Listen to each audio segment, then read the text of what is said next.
Buenas noches, mis amados hermanos, que el Señor les bendiga. Bienvenidos a esta transmisión. Hoy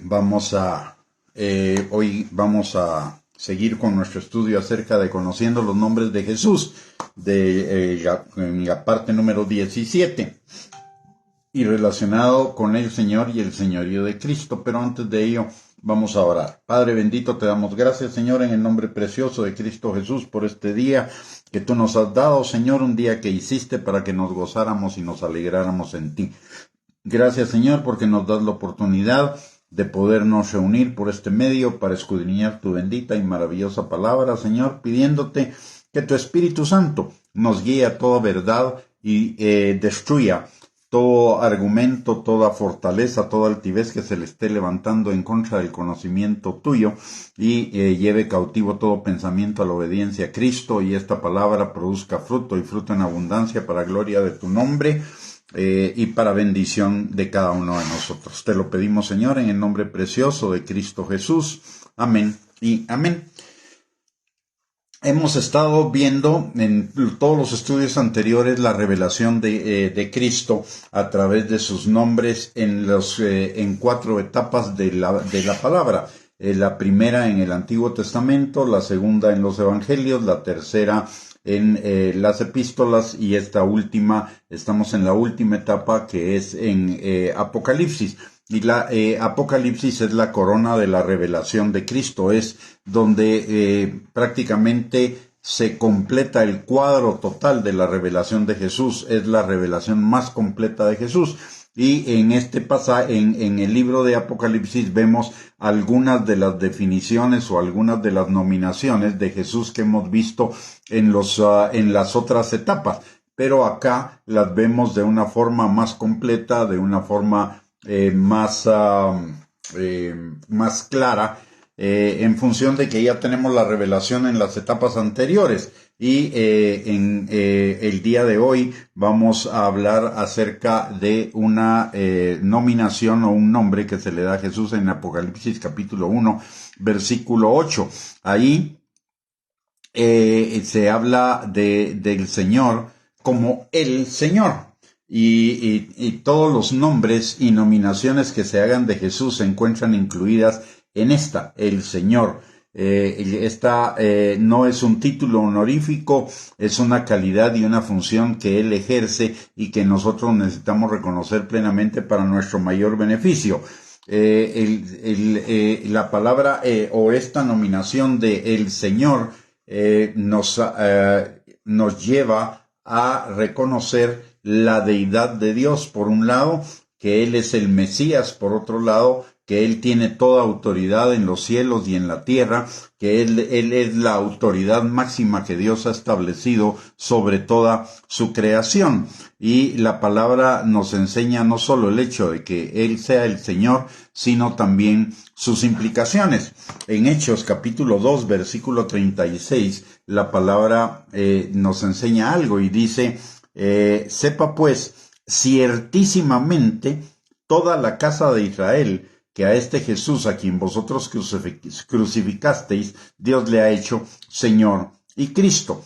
Y notemos algo que dice el pasaje, dice que sepamos pues ciertísimamente. Eso significa que no nos quepa ni el menor lugar a dudas, que no tengamos ni la más mínima incertidumbre, ni la más mínima duda, ni la más mínima incredulidad acerca de que Jesús es el Señor y Cristo. Cristo es su misión de salvación, su misión de pagar el precio de nuestros pecados en la cruz del Calvario, para el perdón de nuestros pecados en la cruz del Calvario. Pero el señorío es derivado de su obediencia, derivado de su misión terrenal. Dice la palabra que Dios le hizo Señor sobre todas las cosas. Y Señor sobre todas las cosas significa la autoridad máxima en todo el universo. Según el diccionario de la Real Academia Española, la palabra Señor significa, entre otras cosas, que es dueño de algo, que tiene dominio y propiedad en ello. Y la palabra de Dios nos habla que todas las cosas que existen son creadas por Él, de Él y para él. Por el otro lado, también significa amo con respecto a los criados. Y usted y yo no solo somos hijos de Dios, no solo somos hermanos menores de Cristo, sino que además somos hijos y hermanos siervos para servir a Dios y para servir al Hijo. Por el otro lado, Señor significa poseedor de personas, estados y lugares con dominio y jurisdicción. Y el Señor tiene dominio y jurisdicción sobre toda la creación. Persona, otras definiciones de Señor es persona que tiene jurisdicción para castigar hasta con pena capital. Y una de las revelaciones que encontramos en el libro de Apocalipsis es a Jesús como juez. Y juez en dos dimensiones, para los creyentes o para con los creyentes en el tribunal de Cristo para recompensas, pero para con los no creyentes en el juicio del trono blanco para condenación. Es decir, él ejerce esa jurisdicción no solo como Señor, sino también como juez, como Señor, legislador y juez. Por el otro lado, es el que tiene mando de algo. Y precisamente a eso se refiere la Biblia cuando nos enseña en Romanos capítulo 10, versículos del 8 al 10, que para ser salvos necesitamos creer en Jesús con todo nuestro corazón, que Él es el Señor. No hay salvación independientemente del señorío. La salvación implica reconocer también el señorío de Cristo. Romanos 10, 8 al 10 dice que esta es la palabra de fe que predicamos, que si creyéremos con nuestro corazón que Jesús es el Señor y que Dios le levantó de los muertos, entonces seremos salvos. Si notamos, la salvación está unida al señorío. No podemos creer solo en Jesús como el Salvador sin creer en Jesús como el Señor.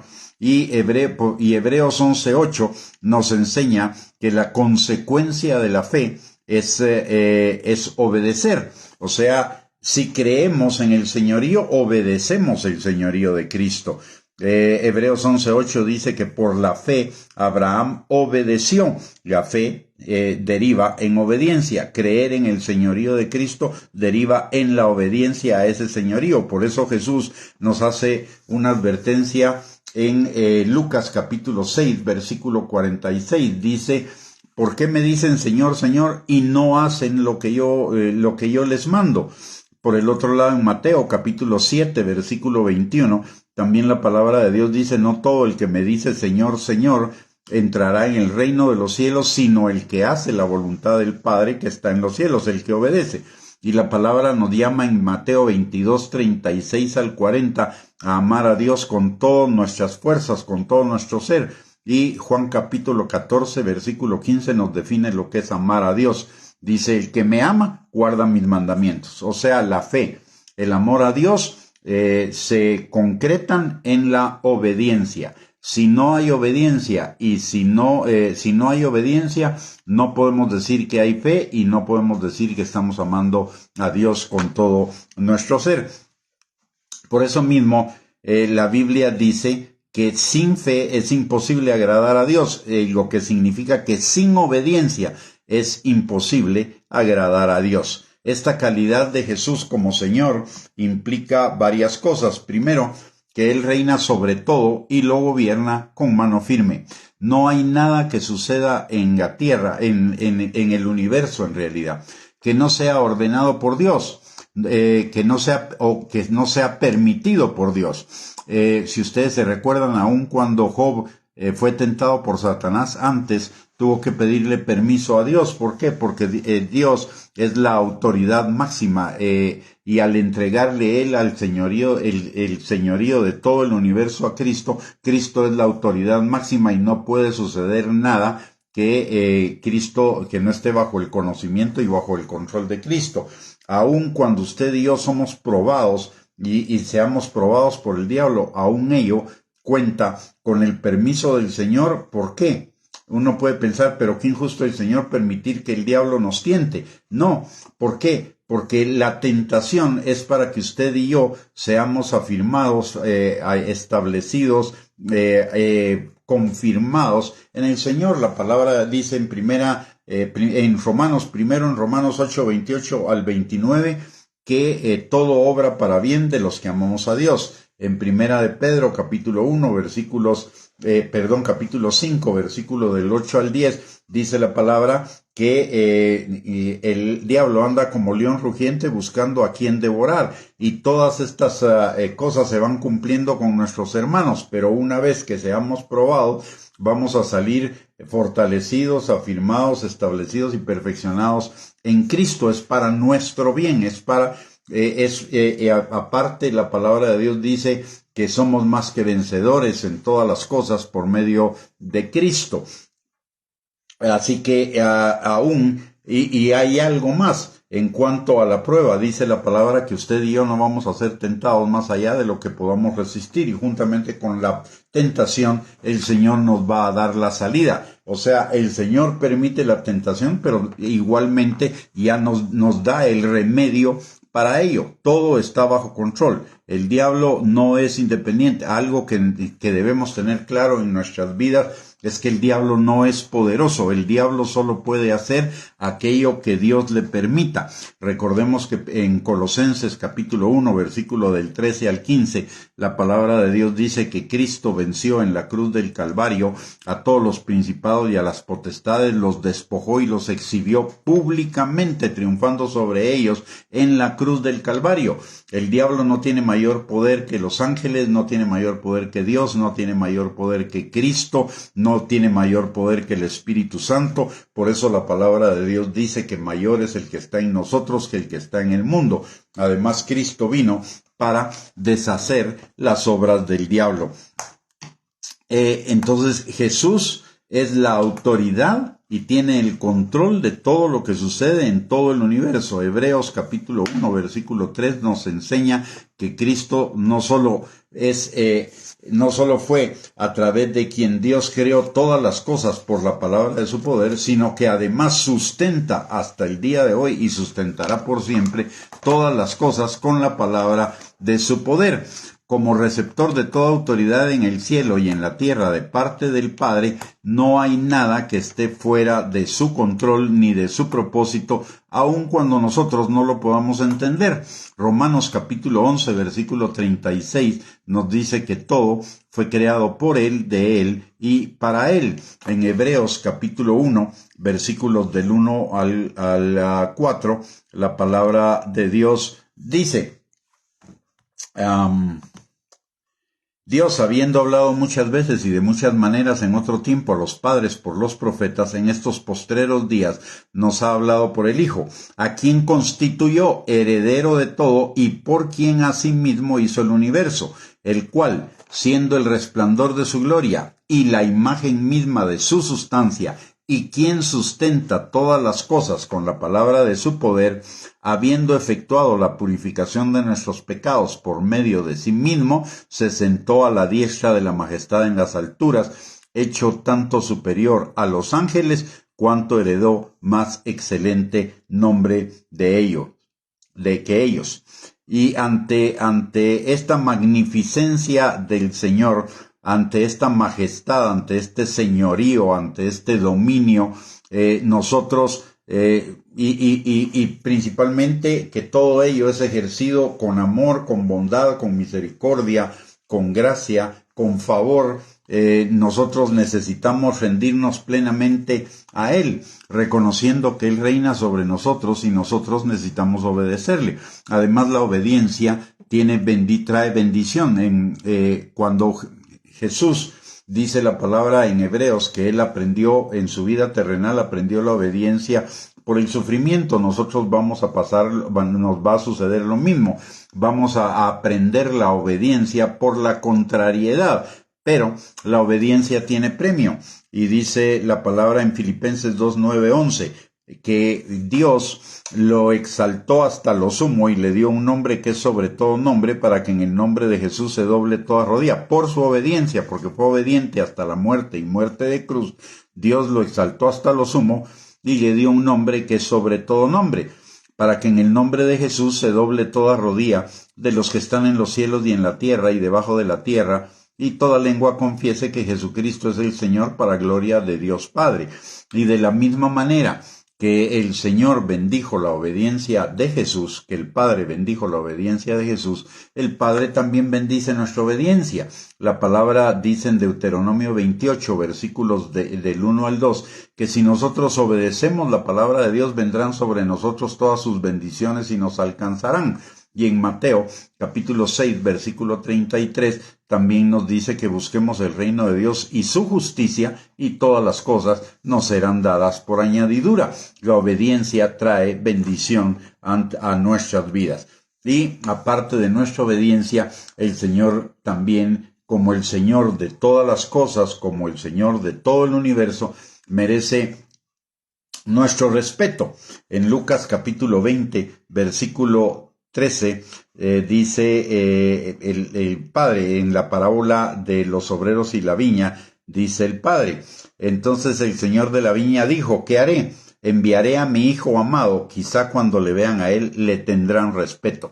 El señorío implica respeto, implica reverencia, implica sujeción, implica honor, honra, alabanza, adoración, agradecimiento. ¿Y agradecimiento por qué? Porque nada nos es dado que no nos sea dado del cielo, y toda buena dádiva y todo don perfecto desciende de lo alto del Padre de las luces, en quien no hay mudanza ni sombra de variación.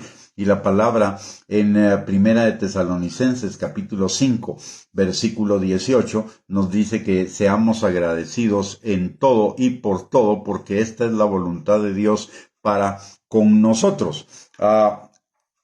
Que en él está la salvación y la vida eterna, o la muerte eterna, y su veredicto ya está dictado de antemano, de tal manera que los que se pierden no lo serán por ignorancia, sino por la no aceptación previa de su veredicto. Aquí hay una cosa importante que necesitamos aclarar. El pecador se va al infierno. Al final del tiempo, si no se arrepiente, el pecador se va a ir al infierno, pero no se va a ir al infierno porque Dios sea malo. Se va a ir al infierno por la propia mala decisión del pecador, porque la palabra de Dios dice que de tal manera amó Dios al mundo que dio a su Hijo unigénito, para que todo aquel que en él crea no se pierda, mas tenga vida eterna. Mas el que no cree será condenado. O sea, el pecador se condena a sí mismo al infierno. No es que Dios lo mande al infierno. Quien se mandó al infierno fue él mismo. ¿Por qué? Porque no aceptó la salvación en Cristo Jesús. Engañado por el diablo o por cualquier circunstancia, pero al final fue una decisión personal del pecador ir al infierno porque no reconoció el señorío de Cristo en sus vidas. Y como es una decisión del pecador, Dios no interviene. Por eso la palabra dice en en Deuteronomio capítulo 30, versículos del 19 al 20, hoy he puesto delante de ti la bendición, la maldición, la vida, la muerte. Escoge pues la vida y la bendición para que te vaya bien a ti y a tus descendencia. Eso quiere decir que si no escogemos la vida, que si no escogemos la bendición, que si no escogemos la obediencia, que si no escogemos el señorío de Cristo, entonces estamos escogiendo no la vida sino la muerte, y el resultado de la muerte es la condenación eterna. El que va a la condenación eterna no va porque Dios sea malo. El que va a la condenación eterna es porque tomó una mala decisión en su vida. Sabiendo las consecuencias, no quiso, o no las creyó, o no le importó, tomó una mala decisión, y la palabra de Dios dice claramente en Gálatas capítulo 6, versículos 7 y 8, que Dios no puede ser burlado. Todo lo que el hombre siembra, cosechará. Si siembra para la carne, de la carne cosechará corrupción y condenación. Mas si siembra para el espíritu, del espíritu cosechará vida y vida eterna. Que él, en él, también como juez justo, están nuestras recompensas en la vida eterna como resultado de nuestras obras de servicio a él en la tierra. Y le servimos o no con todos los actos de nuestra vida. La palabra nos enseña en Primera de Corintios capítulo 3, versículo 11 al 15, que nadie puede poner otro fundamento que el que está puesto, el cual es Jesucristo. Y si sobre ese fundamento alguno edificare oro, plata, piedras preciosas, madera, heno, hojarasca, la obra de cada uno se hará manifiesta, porque el día la declarará, pues por el fuego será revelada, y la obra de cada uno, cual sea, el fuego la probará. Si permaneciere la obra de alguno que sobreedificó, recibirá recompensa. Si la obra de alguno se quemare, él sufrirá pérdida, si bien él mismo será salvo, aunque así como por fuego. Y esto tiene que ver directamente con el señorío. Si usted y yo nos esforzamos en buscar y vivir el señorío de Cristo en nuestras vidas, la obediencia trae bendición, la obediencia trae recompensa. Y esas recompensas van a servirnos en la eternidad para vivirlas, disfrutarlas en la eternidad y eternamente. Así que la obediencia es conveniente para nosotros tanto en la vida terrenal como en la vida eterna. En la vida terrenal, porque vendrán sobre nosotros todas sus bendiciones y nos alcanzarán todas las añadiduras. Y en la vida eterna, porque tendremos recompensa y ello implicará una eternidad más cómoda, digámoslo así, o de una mayor calidad que la eternidad básica. En el proceso de obedecer al Señor, que es un requerimiento de Él, ya lo mencionamos en Lucas capítulo 6, versículo 46, que ¿por qué le decimos Señor, Señor y no le obedecemos? En ese proceso de la obediencia, el Señor no nos deja solos, sino que nos da toda la ayuda que necesitamos. En primer lugar, recordemos que cuando somos salvos, nacemos de nuevo, y al nacer de nuevo recibimos una nueva naturaleza, una naturaleza como la de Dios, una naturaleza contraria a que nos guste el pecado, la desobediencia, la rebelión, la iniquidad, la maldad, etc. Es decir, nuestra propia naturaleza ya constituye un freno para la maldad y constituye una ayuda para la obediencia. La obediencia viene incluida en esa nueva naturaleza y esa nueva naturaleza es un regalo de Dios. Por lo tanto, el Dios también nos da el regalo de la obediencia. Pero no solamente con eso. El Señor nos da algo más. Nos da su Espíritu Santo, y su Espíritu Santo es la supereminente grandeza del poder de Dios que actúa en nosotros, que fue el que resucitó a Cristo de los muertos. Es la suma del poder de Dios. La supereminente grandeza de su poder quiere decir la máxima expresión de poder que existe en el universo está dentro de nosotros y nos ha sido dado para que podamos obedecerle en todo, no por temor ni por conveniencia, sino por amor, como dice Juan capítulo 14, versículos del 15 al 17. La palabra de Dios dice: el que me ama guarda mis mandamientos, y yo le daré el Espíritu Santo para que esté con ustedes todo el tiempo. ¿Y para qué va a estar el Espíritu Santo con nosotros? Para empoderarnos para la obediencia, entre otras cosas. Vamos a leer el pasaje completo de Juan capítulo 14, versículo del 15 al 18. Dice la palabra, porque vamos a ver algunas cosas importantes en ese pasaje.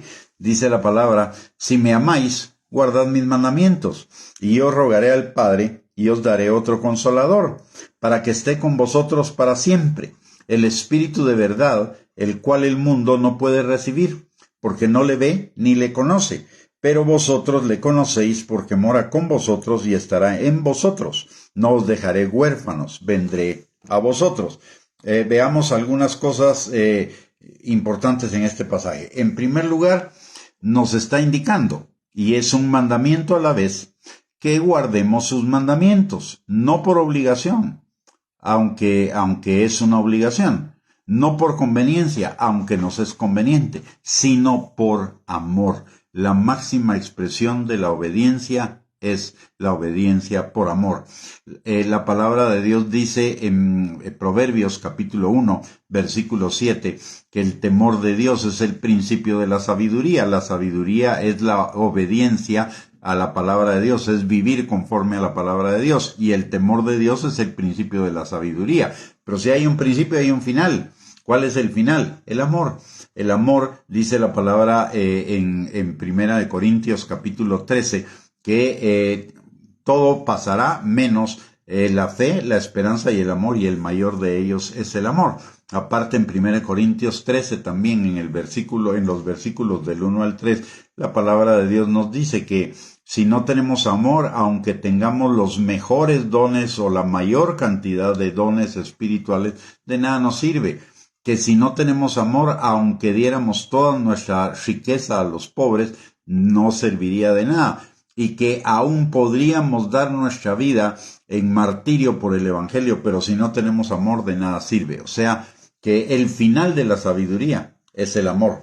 Comenzamos obedeciendo por temor al Señor, pero deberíamos terminar obedeciendo por amor. Ese es el nivel de la madurez espiritual.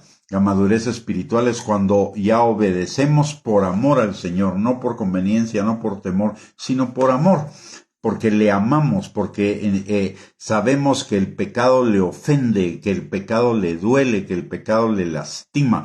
Entonces, por amor, evitamos lastimarle, ofenderle, causarle cualquier tristeza o dolor.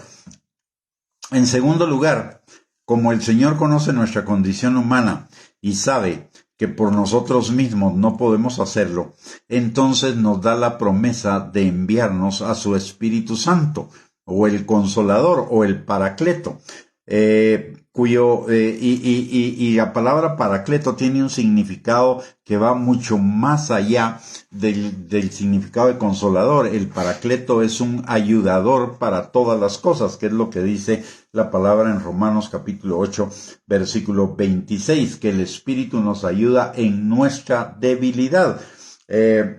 Y aparte de ello, como ya mencionamos, el Espíritu es la esencia de su poder, del poder de Dios, un poder para todo, incluida la obediencia, y que en este pasaje la obediencia ocupa el primer lugar.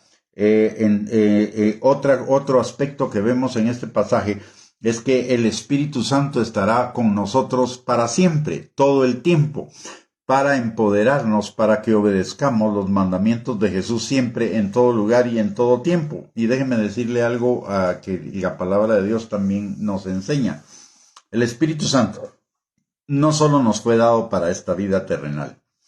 El Espíritu Santo nos va a acompañar no solo en la vida terrenal, sino en el resto de en toda nuestra eternidad. El Espíritu Santo nos fue dado desde una vez y para siempre. Y en ninguna parte de la Biblia dice que nos será quitado.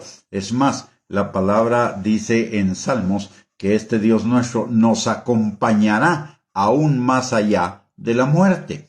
Y ese más allá de la muerte es en la eternidad. ¿Y quién es a través de quién es que nos acompañará? A través del mismo que nos acompaña aquí en la tierra, que es el Espíritu Santo. Por otro lado, Él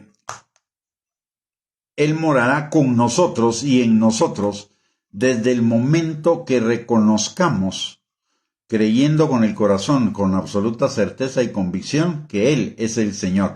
Es decir, desde ese momento Él estará con nosotros por siempre. Él es el sello de garantía, de las arras de nuestra herencia. Él es la primicia de nuestra eternidad.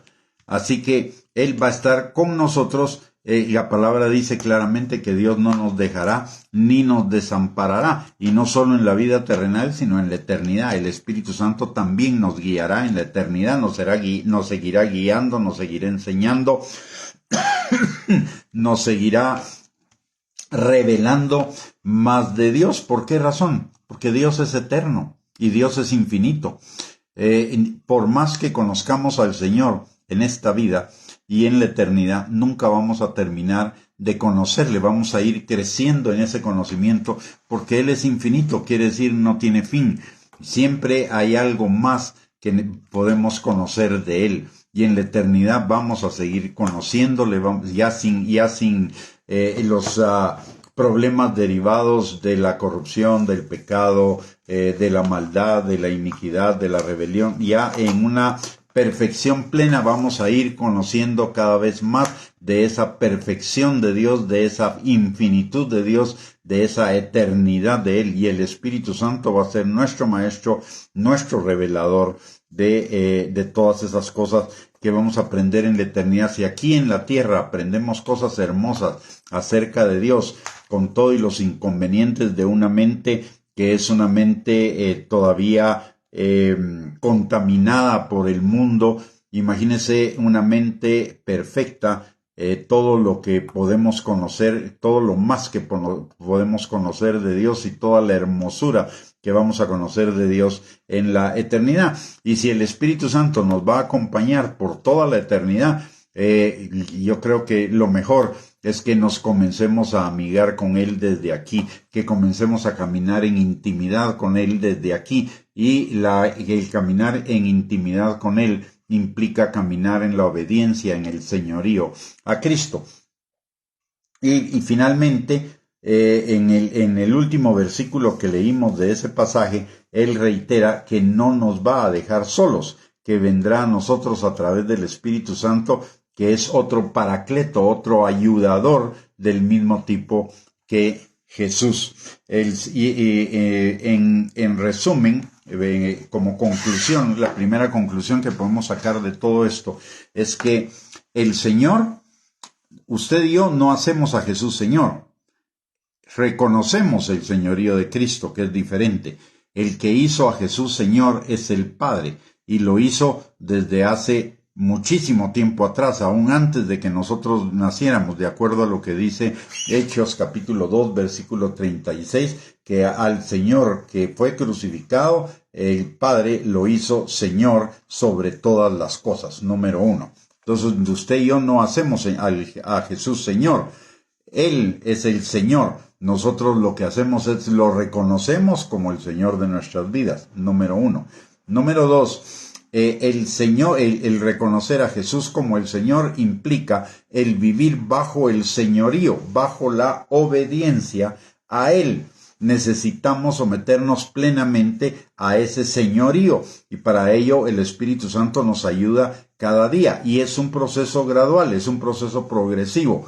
La palabra de Dios dice en Filipenses capítulo 1, versículo 6, que el que comenzó la buena obra en nosotros la perfeccionará hasta el día de Jesucristo. Ezequiel capítulo 36, versículo 27, dice que Él nos dará el Espíritu Santo para que obedezcamos sus mandamientos, y ese es un proceso que inicia el Espíritu Santo en nosotros y lo va a ir perfeccionando cada día. Nuestra obediencia, por lo mismo, cada día debe ir creciendo hasta llegar a la perfección, a una obediencia perfecta. Sin el señorío de Cristo sobre nosotros, no hay salvación. Jesús no puede ser nuestro, por lo que dice Romanos capítulo 10, versículo 8 al 10, y por lo que dice la palabra en Hechos capítulo 2, versículo 36.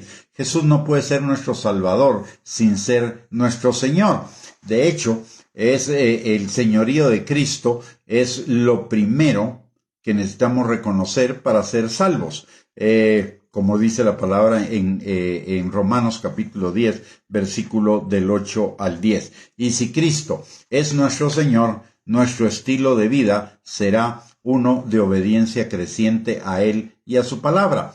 En Primera de Pedro capítulo 1, versículo 14 al 16, la palabra de Dios dice: como hijos obedientes sean santos como yo soy santo. Recordemos que cuando usted y yo somos salvos, además de reconocer el señorío de Cristo, somos adoptados hijos de Dios. ¿Y qué es la característica de un hijo de Dios? La obediencia. Por eso dice la palabra en 1 Pedro 1, 14 al 16, como hijos obedientes seamos santos. O sea, y la obediencia tiene que ver con la santidad. Cuando crecemos en obediencia, crecemos en santidad también. Y santidad significa estar apartados del mundo y dedicados a Dios, unidos a Dios. Además, santificados también significa al servicio del Señor, y santificados significa alejados del pecado también. Y Esas tres características son son parte de las características que el Espíritu Santo va desarrollando en cada uno de nosotros. Y finalmente, como resultado del reconocimiento del señorío de Cristo sobre nosotros, nuestro estilo de vida manifestará, además de la obediencia a su palabra, va a manifestar respeto, reverencia, honra, agradecimiento, alabanza, adoración y honor hacia Cristo. Y algo muy importante, a través del proceso de la santificación, a través del proceso de la obediencia, el Espíritu Santo no solo nos va formando como personas obedientes, sino que además de ello va formando el carácter de Cristo en nosotros, como dice la palabra en 2 de Corintios capítulo 3, versículo 18. Y recordemos que una característica importante de Jesús es que Él fue obediente y obediente hasta la muerte. Por lo tanto, esa es una característica que obra el Espíritu Santo en nosotros, una característica que está formando el Espíritu Santo en nosotros, que seamos obedientes hasta la plenitud, por un lado, por el otro lado, que esa obediencia sea nuestra comida, como lo fue para Cristo. Jesús nos enseña que su comida era hacer la voluntad de Dios, y también nos enseña a vivir esta vida conforme a la voluntad del Padre. Jesús mismo lo dijo: yo no he venido para hacer mi voluntad, sino para vivir, para hacer la voluntad del Padre. Y la voluntad del Padre nos lleva a la plenitud del reino, a la plenitud de las bendiciones del reino. Así que mis amados hermanos, es importante recordar que Jesús no es nuestro Señor solamente como un título, sino que cada vez que nosotros decimos Señor, estamos reconociendo su señorío y estamos manifestando que Él es el Señor de nuestras vidas. Y al manifestar que Él es Señor de nuestras vidas, nuestro compromiso es la de obedecerle, porque si no estamos confesando del diente al labio. Si confesamos que Él es nuestro Señor, pero estamos viviendo en absoluta desobediencia al Señor, esa confesión es solamente del diente al labio, no es una confesión que salga de nuestro corazón. Y si no sale de nuestro corazón, entonces lo más probable es que no seamos salvos, porque con el corazón se cree para justicia, pero con la boca se confiesa para salvación. Muy bien, hemos llegado al final de esta enseñanza. Espero que haya sido de bendición para sus vidas. Y les recuerdo que el día de mañana a las 7 de la noche tenemos otra cita. Vamos a a continuar con la revelación de los nombres de Jesús, y un nombre muy importante y que muchos cristianos desconocen, y es el de juez justo. Creemos en Jesús como Salvador, todos creen en Jesús como Salvador, menos creen en Jesús como el Señor, y mucho menos creen en Jesús como el juez justo. Mañana vamos a ver lo que nos dice la palabra de Dios respecto a que Él es el juez justo. Así que desde ya le invito para que mañana a las 7 de la noche se pueda volver a conectar con nosotros para otro estudio más en la palabra. Y aparte, muchísimas gracias por conectarse el día de hoy. Que el Señor les bendiga, que tengan una linda y bendecida noche. Que el día de mañana sea también un día de bendición, un día de cumplimiento de las promesas de Dios sobre sus vidas. Y si Dios lo permite, nos volvemos a reunir entonces mañana a las 7 de la noche. Un abrazo para todos y que tengan una feliz y bendecida noche.